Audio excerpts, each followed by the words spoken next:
Hello ನೀವು mummies, ನೀವು wait ಮಾಡ್ತಿದ್ದಂಥ ಮಕ್ಕಳು ವೇಟ್ ಗೇನ್ ಆಗುವಂಥ ರೆಸಿಪಿನ ಈ ವಿಡಿಯೋದಲ್ಲಿ ತೋರಿಸ್ತೀನಿ. ಅದಕ್ಕಿಂತ ಮುಂಚೆ ಯಾರೆಲ್ಲ ಫಾಲೋ ಮಾಡ್ಕೊಂಡಿಲ್ಲ ಪ್ಲೀಸ್ ಫಾಲೋ ಮಾಡ್ಕೊಳ್ಳಿ. ಹಾಗೆ ನಾನು ಲಾಸ್ಟ್ ವಿಡಿಯೋದಲ್ಲಿ ಹೇಳಿದ್ದೀನಿ 3 ಮಂತ್ಸಿಂದ ಸಾಲಿಡ್ ಫುಡ್ನ ಸ್ಟಾರ್ಟ್ ಮಾಡಿದ್ದೀನಿ ಅಂತ. ನೀವು ಕೂಡ ಸ್ಟಾರ್ಟ್ ಮಾಡಿ ಅಂತ ನಾನು ಹೇಳಿಲ್ಲ. ನಾರ್ಮಲ್ ಆಗಿ 6 ಮಂತ್ಸ್ವರೆಗೂ ಬ್ರೆಸ್ಟ್ ಫೀಡಿಂಗ್ನೇ ಮಾಡಬೇಕು. ನಾನು ಕೂಡ ಅದೇ ಮಾಡ್ತಿದ್ದೆ. ಅದ್ರ ಜೊತೆಗೆ ನಾನು ಸಾಲಿಡ್ ಫುಡ್ನ ಸ್ವಲ್ಪ ಟೇಸ್ಟ್ ಮಾಡಿಸ್ತಾ ಬರ್ತಿದ್ದೆ. ಸೊ ಅದು ತುಂಬ ಯೂಸ್ಫುಲ್ ಆಯಿತು ಇವಾಗ ನಮ್ಮ ಪಾಪು ಊಟ ಮಾಡೋದಕ್ಕೆ. ಈ ಥರ ನೀವು ಕೂಡ ಮಾಡಿ ಅಂತ ನಾನು ಹೇಳಿಲ್ಲ, ನನ್ನ ಪಾಪುಗೆ ಮಾಡಿದ್ದನ್ನು ನಾನು ಹೇಳ್ಕೊಂಡೆ. ಸೊ ಅದ್ರ ಬಗ್ಗೆ ಈಗ ಕ್ಲಾರಿಟಿ ಸಿಕ್ಕಿದೆ ಅನಿಸುತ್ತೆ. ಈಗ ಇದನ್ನು ಬಿಟ್ಟು ನಾವು ಮುಂದಕ್ಕೆ ಇವಾಗ ಮಾಡಿರೋಂಥ ರೆಸಿಪಿ ಬಗ್ಗೆ ಮಾತಾಡೋಣ ಬನ್ನಿ. ಡೈಲಿ ಮಾರ್ನಿಂಗ್ ನಮ್ಮ ಪಾಪುಗೆ ರವೆ ಕೊಡ್ತೀನಿ. ಇನ್ನು ನೀವು ಅನ್ಕೋಬೋದು ಬರೀ ರವೆ ಕೊಟ್ಟರೆ ಏನು ಯೂಸ್ಫುಲ್ ಇದೆ ಅಂತ, ಏನು ಬೆನಿಫಿಟ್ಸ್ ಇದೆ ಅಂತ ನಾನು ಹೇಳ್ತೀನಿ. ಈ ರವೆ ತಿನ್ನಿಸೋದ್ರಿಂದ ಮಕ್ಕಳು ಚೆನ್ನಾಗಿ ಜೀರ್ಣ ಮಾಡ್ಕೊಳ್ತಾರೆ. ಹಾಗೆ ಇದು ಒಂದು ಡಯಟರಿ ಫುಡ್ ಅಂತಲೇ ಹೇಳ್ಬೋದು ಬೇಬೀಸ್ಗೆ. ಇದರಿಂದ ಹೆಲ್ದಿಯಾಗಿ ವೆಯ್ಟ್ ಗೇನ್ ಆಗ್ತಾರೆ ಮಕ್ಕಳು. ಈಗ ನಾನು ನೀರಲ್ಲಿ ರವೆ ಮಾಡ್ಕೊಡ್ತಿದ್ದೀನಿ, ಬೇಕಂದರೆ ಹಾಲಲ್ಲಿ ಮಾಡಿಕೊಡ್ಬೋದು.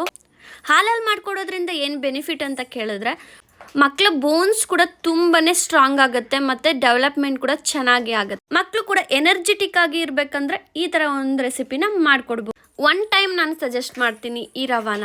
ಇದನ್ನು ನನ್ನ ಪಾಪುಗೆ 7 ಮಂತ್ಸಿಂದ ತಿನ್ನಿಸ್ತಿದ್ದೀನಿ. ಆಗ ಸ್ವಲ್ಪ ತೆಳ್ಳಗೆ ಮಾಡಿ, ಈಗ 11 ಮಂತ್ಸ್ ಆಗಿರೋದ್ರಿಂದ ಸ್ವಲ್ಪ ಗಟ್ಟಿಯಾಗಿ ಮಾಡ್ಕೊಡ್ತಿದ್ದೆ. ಇದಕ್ಕೆ ಯಾವುದೇ ಥರ ಉಪ್ಪು ಹಾಕಲ್ಲ, ಏನು ಹಾಕಲ್ಲ. ಬಟ್ ನಮ್ಮ ಪಾಪುಗೆ ಫೇವ್ರೇಟ್ ಅಂತಲೇ ಹೇಳ್ಬೋದು ಮಾರ್ನಿಂಗ್ ಬ್ರೇಕ್ಫಾಸ್ಟ್ಗೆ. ನೋಡಿದ್ರಲ್ಲ ವಿಡಿಯೋ ಯಾವ ಥರ ಮಾಡೋದು ಅಂತ. ನಾನು ಕೂಡ ಒಂದ್ಸರಿ ಹೇಳೇ ಬಿಡ್ತೀನಿ.